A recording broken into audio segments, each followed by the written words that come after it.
This is Reimagining Higher Education, your go-to podcast with remarkable education leaders sharing personal stories from their experience in and around the sector, including reflection and hope for progress in the sector. With your host, Studiosity's founder and president of Friends of Libraries Australia, Jack Goodman. Welcome. My guest today is Ant Bagshaw, and Ant is a senior advisor in L.E.K Consulting's Sydney office and a member of the firm's global education practice.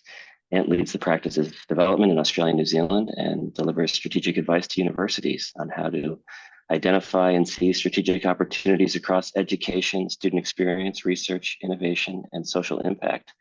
Well, welcome, Ant. That's from your biography on L.E.K's website. Is that an accurate description of what you do, or would you like to add or modify any of that? I think that's a great description of what I do in my day job at L.E.K Consulting. And then in addition to those features of my work, I also commentate on the higher education sector. I do a bit of teaching, and yeah, I draw on my experience working. I started off working in universities and been in and around the sector for a long time. So it all comes together.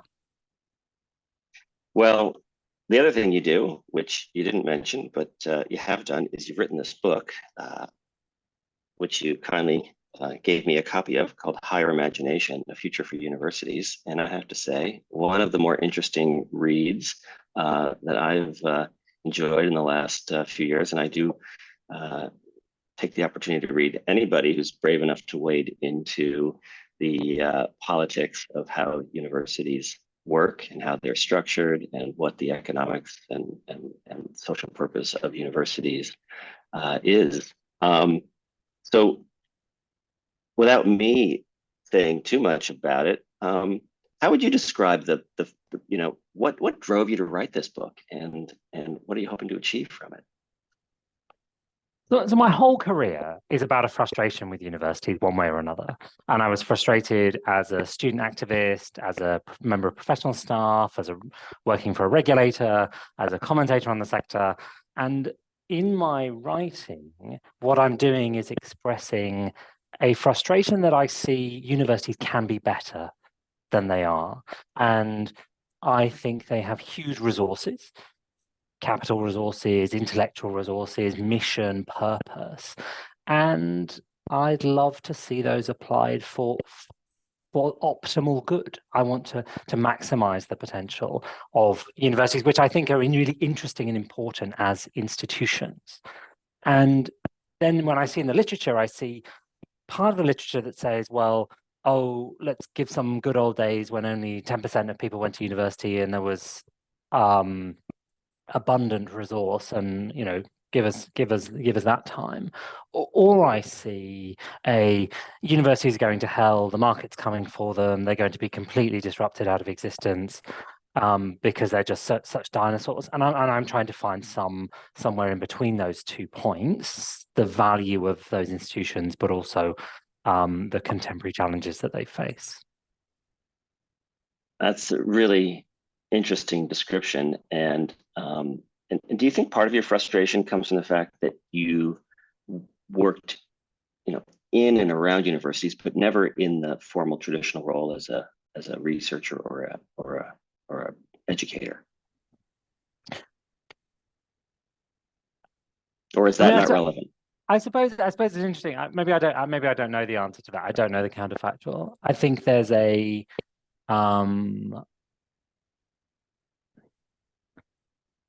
universities need to serve a rich diversity of people, as their students, their professional staff, as well as academics, and the faculty needs to be satisfied, but everyone else should find universities a valuable and successful place too. So I don't think having not been a faculty member, that increasing my frustration. But it's it's not a question I thought about. It's an interesting one. Yeah, fair enough. Look, let's just be really clear for listeners. Ant's perspective and his interest, and the book is really about, is it fair to say, the Australian and UK sectors, really where your expertise lies? Yeah, or not?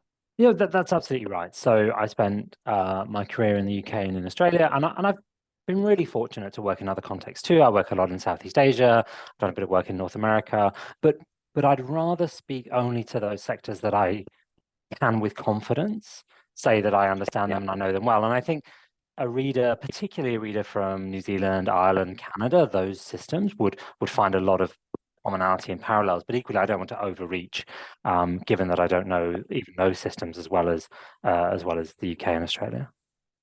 Sure, absolutely. So let's get into this. I mean, one of the things you say right at the start of the book is that the current incentives are misaligned for delivery of consistently good outcomes. This is obviously in reference to universities. The basic economics of universities in the current system is to maximize the recruitment, retention, and fee levels of students and use any and all surplus to pay for research.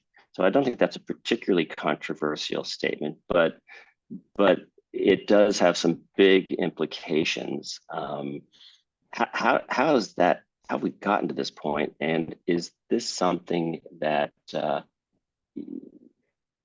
simply needs to be not just acknowledged, but pulled apart and re-engineered? And how would that happen? I would rather start with an example. I've got a big bee in my bonnet about the Australian double degree.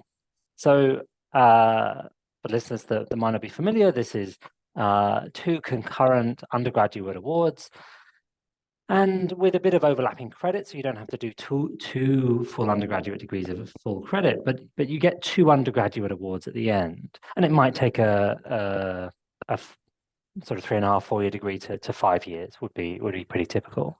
And I think they're designed exclusively for the benefit of universities. That actually offering students additional undergraduate load is a way of maximizing customer lifetime value. And I'd be very surprised if those students had different intellectual or professional outcomes if they only had 1 undergraduate degree, and maybe they would spend that extra learning on, say, postgraduate specialization.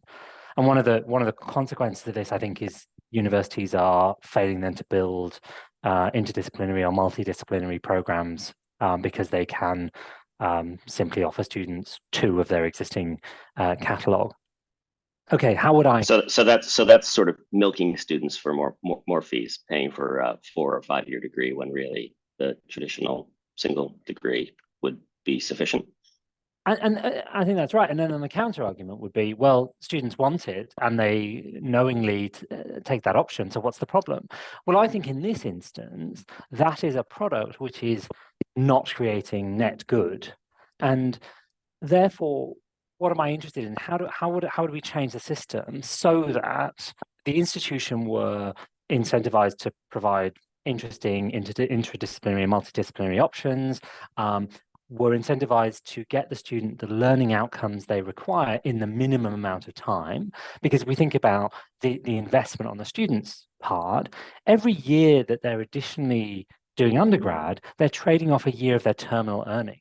That's a huge opportunity cost of that additional year of undergraduate study rather than getting them into the workplace. And as I say, I think that's a really interesting point, isn't it? And it's also a year of earnings early in their life, which potentially any savings has huge compounding impact. Absolutely. And I think the delaying that entry into the workforce is I think it's doing a disservice to the students. And I think, I don't think that's just because I came from a place where they do 3-year undergraduate, and it's not that I don't believe in longer cycle undergraduate degrees. I think 3 years, 4 years is fine, but I think taking 5 years for undergrad seems excessive. And I think that would be deemed excessive in the kind of global context. And how would I change this? Well, one of the questions would be, can we incentivize, and I think this is more a government choice than it is an institutional choice, to say we're going to focus essentially on incentivizing efficiency of delivery. How do you get those learning outcomes delivered in the most efficient possible way? And I think there's there might be different ways of doing that. You could certainly look at a overall funding envelope for a degree, and then in a sense it's for an institution to have some decisions about how much learning they supply for that. You could obviously need guardrails around the sort of minima. But I think this is about, for me, this is a good example of where the incentives lie at the moment.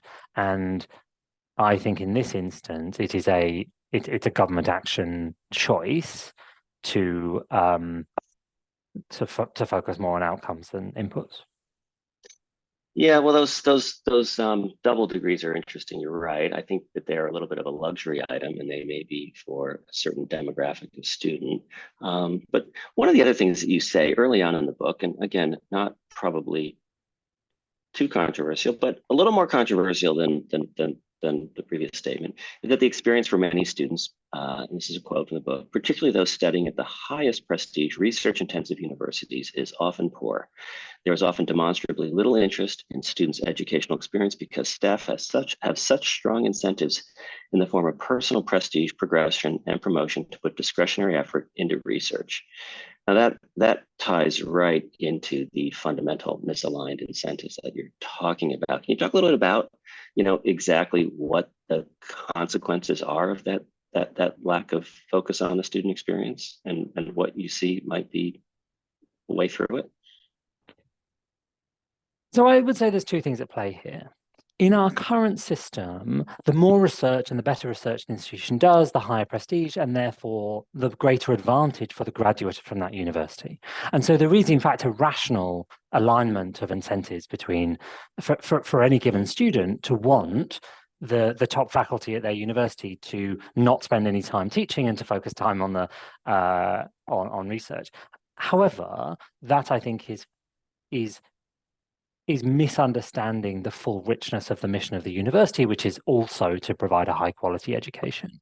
And the reality is, although these are large institutions and it's a large sector and there's variability, most people would say, and most people do say, certainly in private, that the education is not good enough. And that's also borne out in the data that we would see in the National Student Survey in the UK, or in the Quilt surveys, the Student Experience Survey in Australia. So I think there's some reasonable data to back up this assertion that the quality of education in those research intensives is not good enough.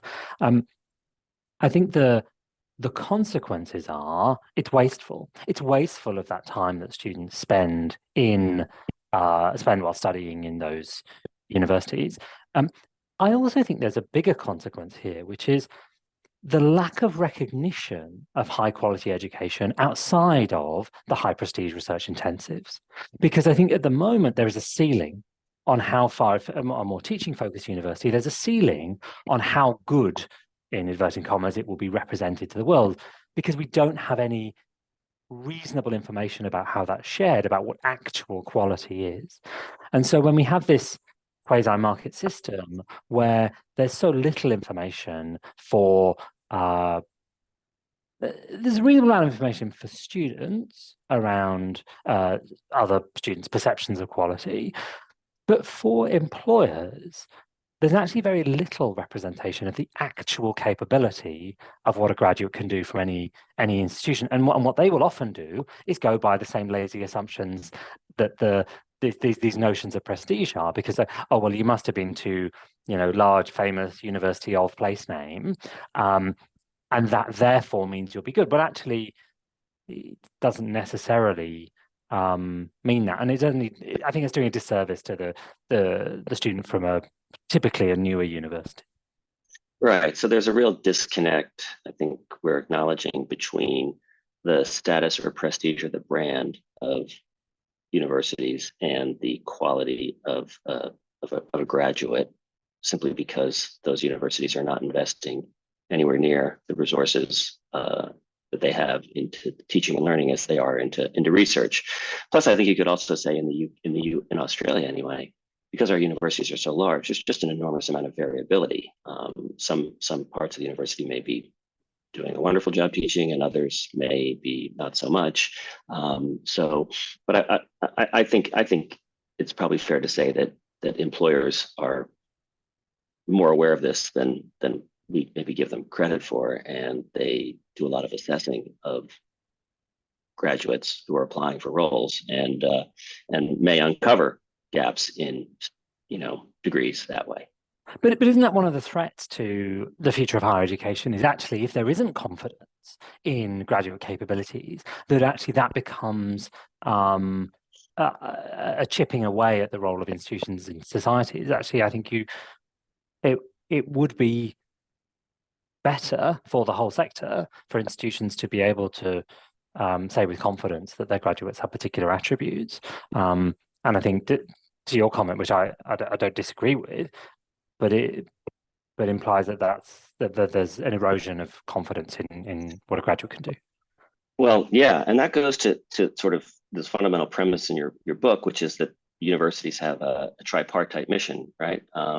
You talk about their mission is threefold: to educate, to conduct research, and then also to engage, socially within their communities, and that this is what makes them unique institutions and special institutions that deserve the respect and the cherished place in our society. But perhaps they've got that balance between that tripartite mission. So I put that to you, I guess, as a first question. How would you, if that is the mission as you see it of universities, should they be investing 1/3, 1/3, 1/3 in that as a general rule of thumb, or should it vary depending on the institution? And what does it look like in reality right now? I think the answer has to be it depends, and it depends on where your institution is coming from and its history and tradition, and actually for the sort of greater good of our society. We know about in the Australian context, 3/4 of research is done in probably about 8 institutions, right? So actually that's already weighted towards some institutions. Now, do we think that those institutions might rebalance towards teaching? I think there's definitely scope there, and equally on the impact side. I don't see it as a third. In making the case for social impact there alongside the mission, the sort of the more traditionally received mission of education and research, I'm actually wanting to provoke, and actually in the context of this erosion of public trust and the role of the university in public life and in society. And I think there's a greater case for the elevation of that part of the mission. Maybe it's a classic university answer to be 40-40-20 would be the it's just like a workload model. Might be your kind of optimal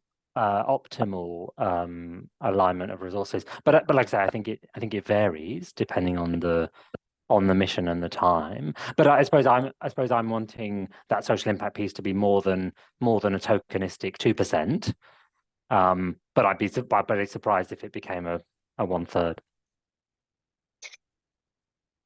That's a fair point. I guess what we're getting at here, though, is that even at the research intensive universities, there is a misalignment or an overweighting at this point in terms of the return or the value or the importance they see of investing in research or running with this current business model, which is run to an extreme, as I guess you would probably say, and that this is eroding public trust. Let's talk a little bit more about that public trust. What's happened that's caused universities to sort of run afoul, not just of politicians, it seems, but of the public? Why is that? So I think there's a broader trend about eroding trust in institutions, and I think you can see various surveys on that. There is such a rich narrative in both the UK and Australia, which is a politically motivated one, but is an anti-university, anti-intellectual, anti-research, and the willingness of politicians to be critical, and you would see this very much in other systems as well. In the US would be an extreme example here. So I think that doesn't help that when politicians are bashing those public purpose institutions. I would also say I think there's been a limited confidence on the part of those universities for making their own case better and in more sophisticated ways, and in better understanding the the public and the public perception. Now, that said, I think there's also been a huge amount of good work done, and we see that in the context of, say, the civic university work that's happened in the UK. So this is something that's been recognised, and there's a huge amount of work going on. So I don't want to be interpreted as suggesting otherwise, but I still think there's more that needs. I think the evidence would show that there's more to be done, and we see that there's been a blip in the increasing participation in the Australian context. I'm hoping that is what I would describe as the weather, not climate, and that that the long-term trend remains increasing participation, and that's what the economy and the Australian society needs. But it is worrying that people are opting out, and actually, if you look at who's opting out, there's a ever increasing gender divide in who's going into higher education, particularly at the kind of school leaver age, and that is that's worrying. I suppose that's why I'm not giving you a kind of answer for why this is the case, but I think it's a set of compounding factors that I don't think as a whole sector there's been a recognition and realization that really a lot of effort needs to go into restoring the position of universities.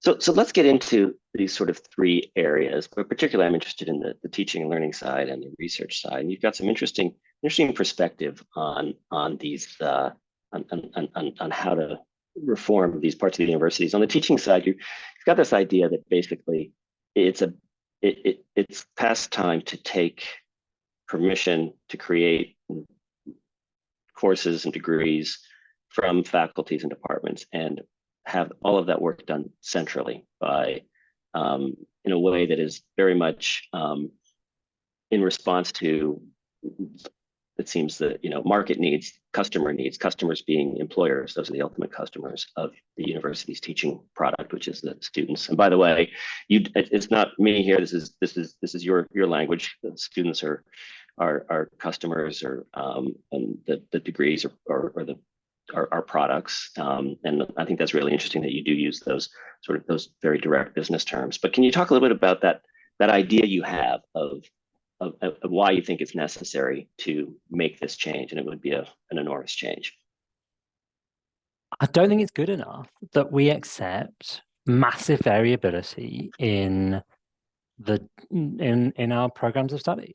And I think that is because there is now a much greater expectation that students will receive, that the product will be described to them, that they'll receive it, as described, and it'll do what was described as well. But in a sense that previously there have been in many institutions this sense of, well, students will get what they're given, we know best, and is I think quite that's an idea that's had its time.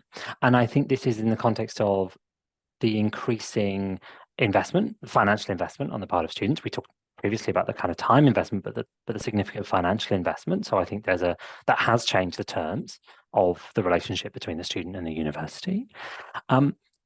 Why I think a product approach works is what you have is expertise within the university to say, okay, what does the market need? Students and employers. So what are people demanding in terms of what they want to study, and where will those graduates be valuable? And you say, how do we shape products that fit those needs? And we do so in a way which is not leveling down. So it has to be intellectually challenging, enriching, pushing the boundaries of because the other thing is, as we know, the student coming in doesn't necessarily know what they need. So we need to reconcile, and the university still has to have a really important role in shaping that product.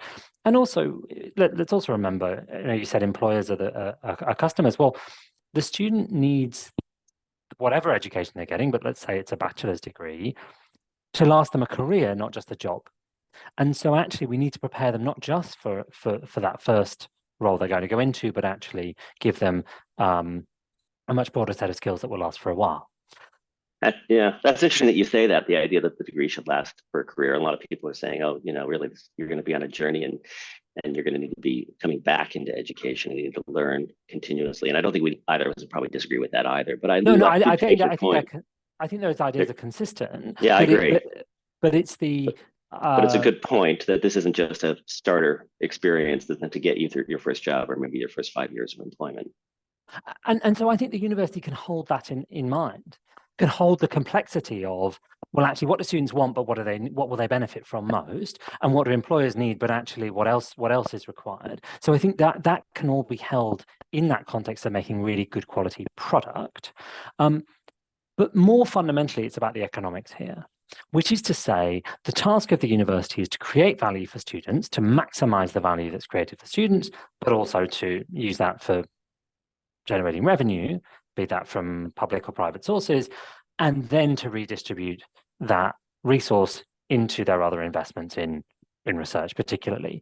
And I think unless you say, honestly, this is a corporate activity, and ultimately from a faculty member's point of view, this is how your bills get paid, right? Right. This is our contract with you.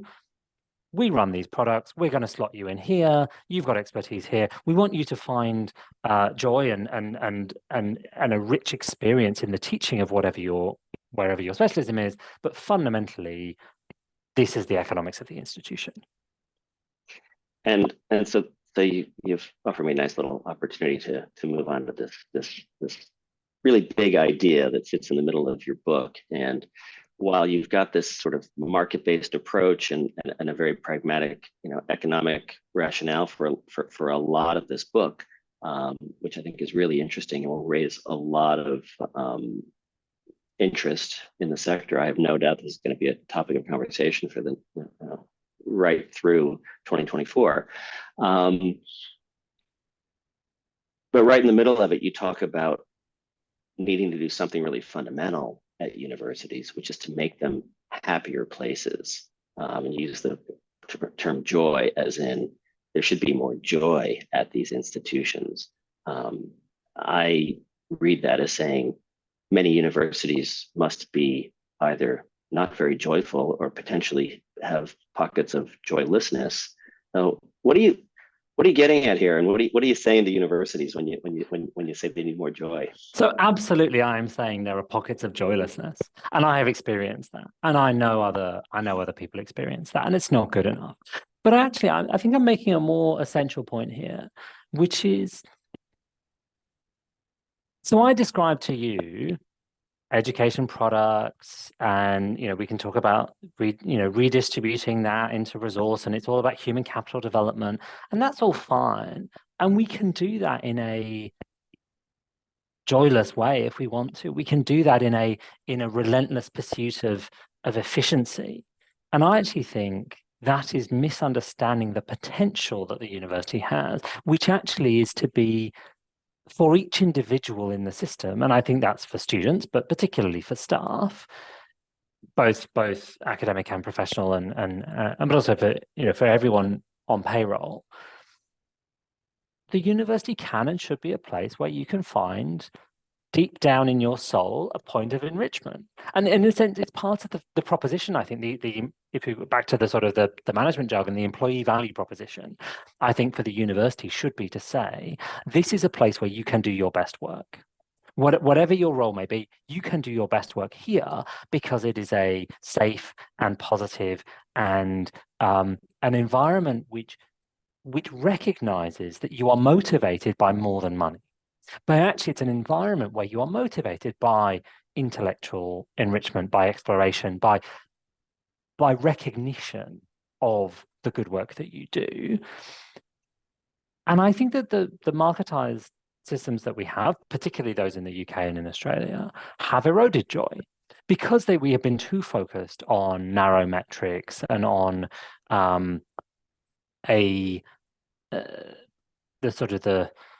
the factory style higher education, which has been less interested in the person and more interested in the operation of the production line.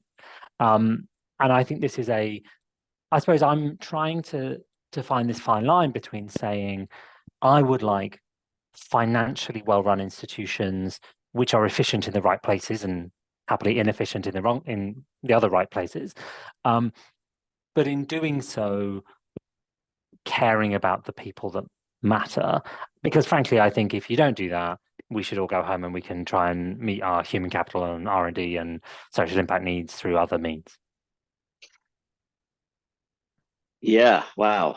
Okay. So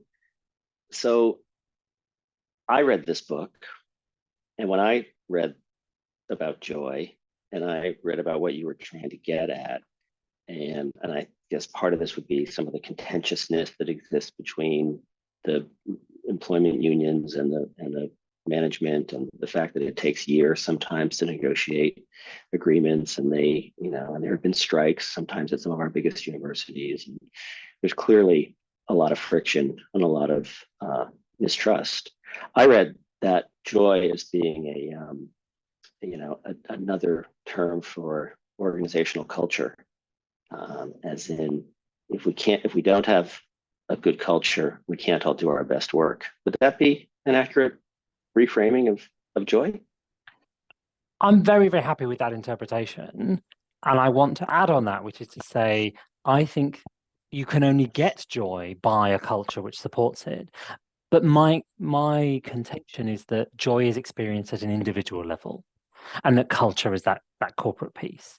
And so I suppose I'd like to aim high for the idea that if I were to sample any individual across the institution on any given day and just say, not in a sort of trite way, are you joyful today, but to say, within your work, is there the capacity for joy? Are you able, can you imagine a situation where sometime in your year you would feel joyful about working here? And that, I think, is now, I completely agree with your point about how do you get there. You get there with a culture that supports that.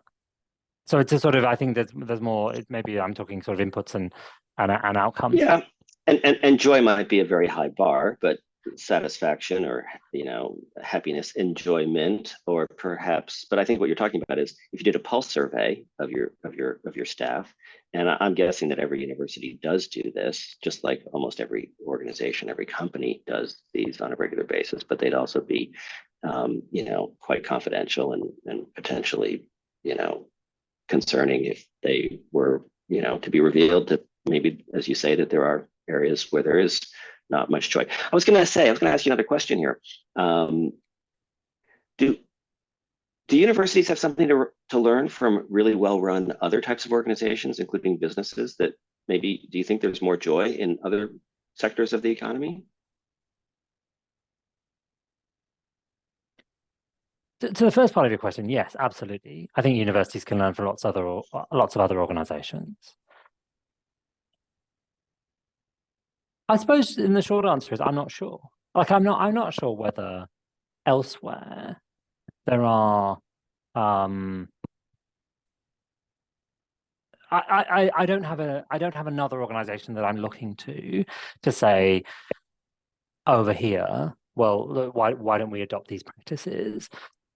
I think part of that is the multiple mission of the institution, and it's that is as a distinctive mission. I think one of the things that you might see if we look at other sort of public purpose organizations, sort of not direct government, but sort of quasi-government, although I don't know a lot about it, but you hear about, say the ABC, it's in the Australian Broadcasting Corporation, doesn't strike me as a joyful place in terms of what I've heard from colleagues who work there. So I think there is a challenge in these organizations which are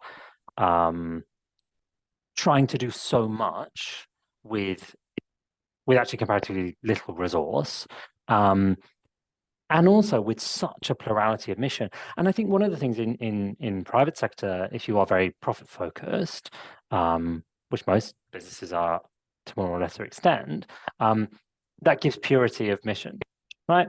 Right. We can literally tot it up at the end of the year and see how well we did and how well we did relative to last year, how well we did relative to our competitors. And there is a purity there. Now, I'm not necessarily saying that equals joy, although I think people do select into the industries that which align with incentives that work for them. So I think I can imagine there being joy where right. And you're right that there is. I wouldn't say that profit is just the motive. Profit is the outcome of a well-run organization that serves that has a particular mission to solve a problem, and that there is an economic rationale to what it does, and that is what is happening at Australia or British universities to a greater or lesser extent, and those that are making a loss are less successful in the operations of their organization than those that are making a profit at that level. But that brings up another really interesting point, which is are we at a point where these universities where that mission is too complicated, where it is just really too hard to be joyful or excellent or doing the best you can at teaching and learning, and also at research, and with this civic engagement as well, if that's the 20% or whatever it happens to be. Is that too hard to pull off? But I think my argument in the book is that I think there is a route to it being possible. And I think the route to it being possible is financial efficiency on the teaching side and thoughtful redistribution of that resource into research and impact. And I think that is the bit where I see within the universities that I know well,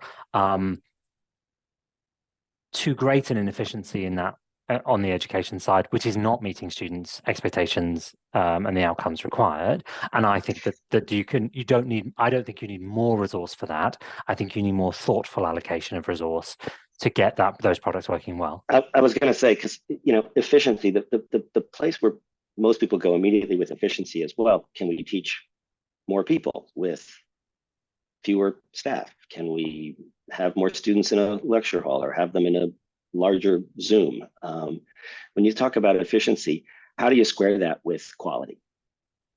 I don't think those have to be inconsistent.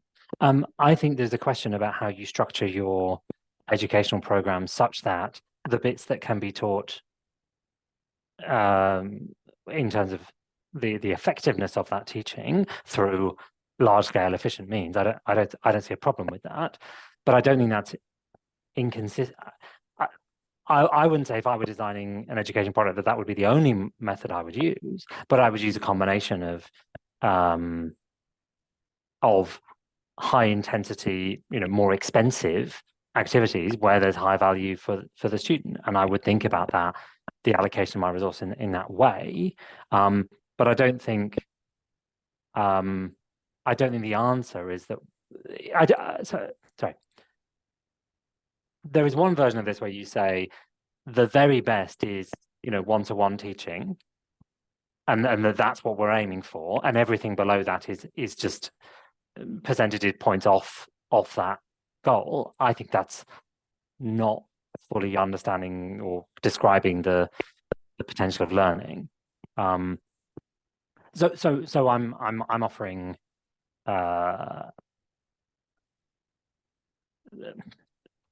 I think in the design of the product, you need to think about all of those learning options and how we achieve the learning outcomes efficiently.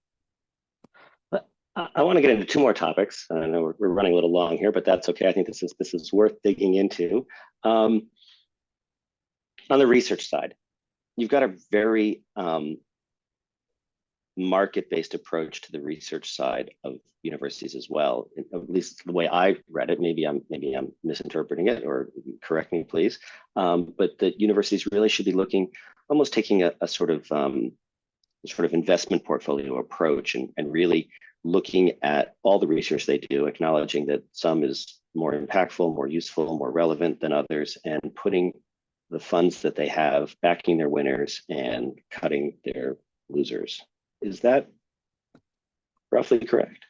I mean, I think that's roughly correct. So I think what I'm making the case for is that at the moment we have a haphazard allocation of research investment. So because we're investing in people that are aligned to departments, that might be aligned to teaching load, and there's a sort of generalized sense of, well, okay, here's a bucket of investment in research. And I think particularly it's the biggest investment in research is that time particularly in a say a 40-40-20 model, that 40% on research is a big investment.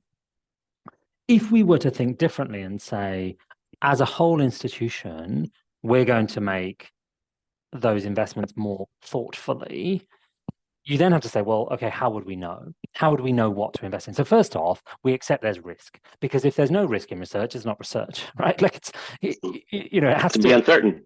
Yeah, absolutely. And so we say, let's try and understand what a reasonable horizon would be for investment in research. And Right. do we need a reasonable critical mass? So we're going to have a geography department. Actually, geography departments of 2 aren't, if we look at global examples, they're not very, they don't produce good research, and they're obviously at risk of losing people. So actually, we're going to say, you know what, actually we need 10 geographers to be at our minimum level. And in the case of geography research, you know what, we're going to review this every 7 years.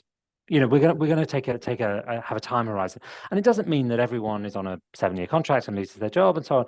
But we're going to make a thoughtful and considered investment in an area of research over a reasonable period of time.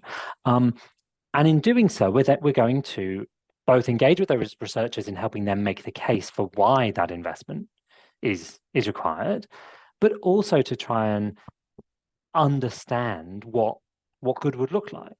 So, and like I say, recognizing the risk in this area. And it might be that I'm completely wrong, and that actually we don't need 7 years, we need 30 years, right? You could have a very long horizon. So I don't, but Or it might be 2. Absolutely, it might be, but I think we're talking years rather than months. Right. Well, sure. In the current situation, would you say that we have the incentives are such that universities are largely investing in research that I think is going to lead to more citations that lead to better rankings, and that's impacting what they're investing their research dollars in? Is that actually happening now? I think there is a reasonable amount of steering of research effort, but I just like I said in the context of productizing education, there's a bit of that at the moment, but I think we can dial that up. And equally, this sort of targeted investment in research, I think, could go a lot further. And I also think it actually speaks to the case of universities in society, which is also, if we were to support researchers to make the case for investment in their research, that would also help for articulating why their research is important to all sorts of audiences. And that, I think, would initially be seen as enormously threatening and would be rejected as a totally ridiculous premise in a university. But I ask people to think slightly more, what's the second thought there, which say, well, okay, what if we had to make the case? What would we say? And how would we, particularly if you imagine the group that is going to make this decision is going to be multidisciplinary, right?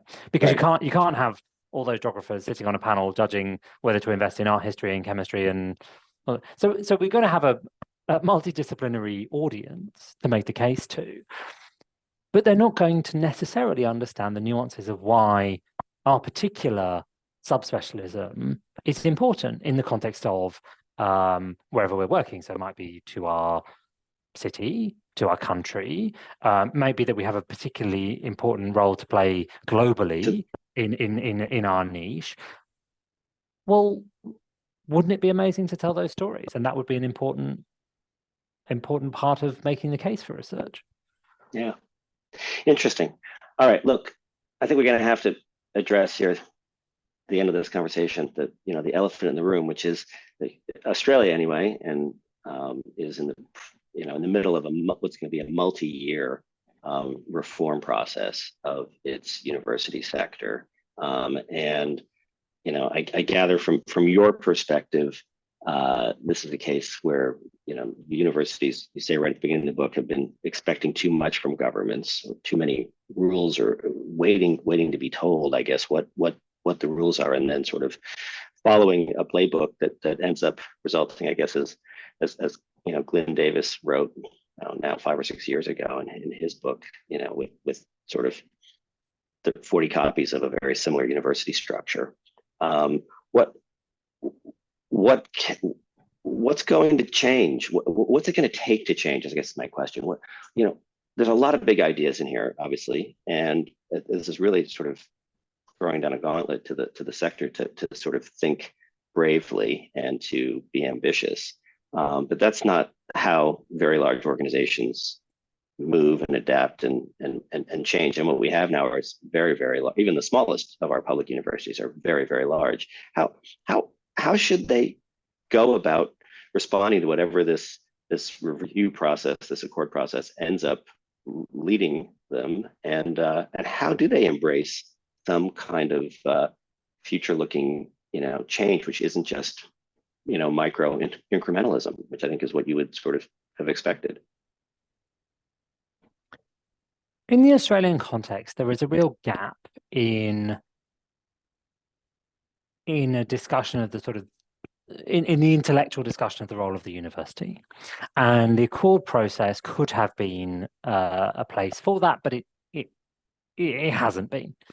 And this is where I actually think, and I start the book with this chapter on how interesting universities are as autonomous institutions or quasi-autonomous, and that they have opportunities because of that. And universities are unusual. We talked earlier about comparing them to other organizations. Well, universities, because they have research and because they are thoughtful intellectual organizations, they actually have a different level of capacity for both self-interrogation, but also sector impact.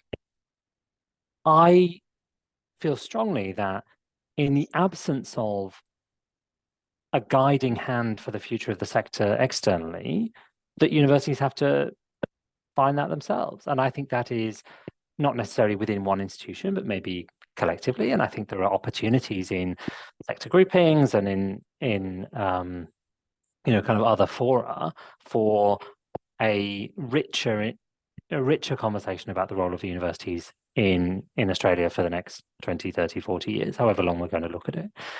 I think in the UK context, there are more organizations that provide that convening, and there is a greater desire for the discussion about the role of universities. And you also have a more diverse sector in terms of institution types. You actually have greater opportunities for experimentation than I think are sort of naturally present or sort of currently present here in Australia. So I would say I think we're missing here that space for the exploration of the future. I'm skeptical to whether anyone is going to take up my challenge. Well, okay. So here's your opportunity to give them at least one starting point. I've got some amazing news for you. A university council has just completed its search process, and it's appointed you vice chancellor starting in 8 weeks' time. If you're going to change one thing, you've got all the capital, sort of political capital that you need at a university. What would you say would be the single thing that a vice chancellor could do to change the conversation, or change the culture, change the framing of the way, the sort of habits of a university and the way it works right now? I know that's a little bit left field, but I would wake up in the morning and I would spend 80% of my day trying to make my university the best place in the world for people to do their work, and I would help people find their joy in their work, because I think that is fundamental.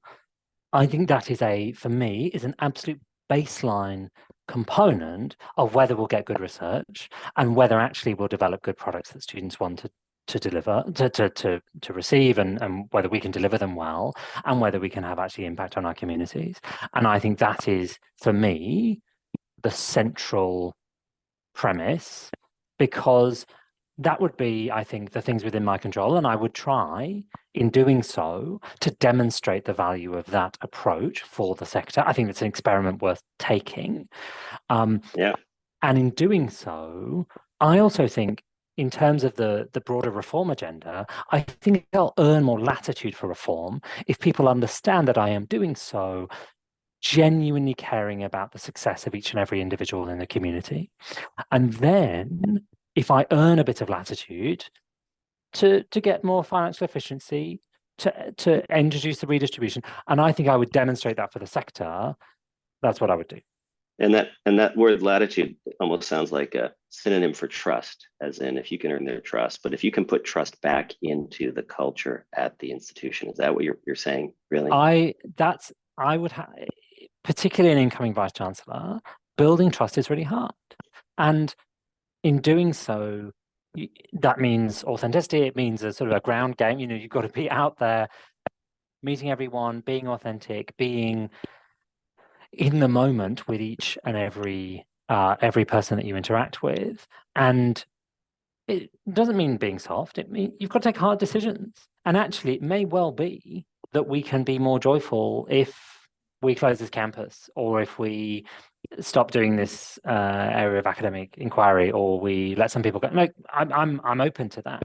But in doing, but through a fundamental baseline of this is going to be the best place for people to work and to get to do their best. I don't think that solves the sector. But back to your question, I don't think that solves the sector issue. But I think, given that there are limited levers in terms of reshaping the sector, and that's partly because there's not enough votes in higher education, so it's never got the political salience that other areas have. I think our options are, frankly, to make, and this is the premise of the book, is to make the best of the conditions we have. And I think there's more, the better our universities can be. Yeah, I think that is a really good wrapping up point. I guess what I would say is I would hope that this might become a very certainly a conversation that a lot of university leaders will want to listen to over the coming weeks and months. And certainly, I'm not sure if you have the capacity or who has the capacity to do this, but I would really hope that this little book of yours could become almost like a little reading project for university chancelleries, for senates and councils. I think that would be a really interesting starting point to start the kinds of discussion that you've been sharing with me today. So look, Anne, I'd really like to just thank you for taking the time out of your busy schedule. And this has been a pleasure. Thank you, Jack. You have been listening to Studiosity's podcast, Reimagining Higher Education, candid conversations within higher education, sharing stories of leadership, change, and best practice in teaching and learning. Visit studiosity.com.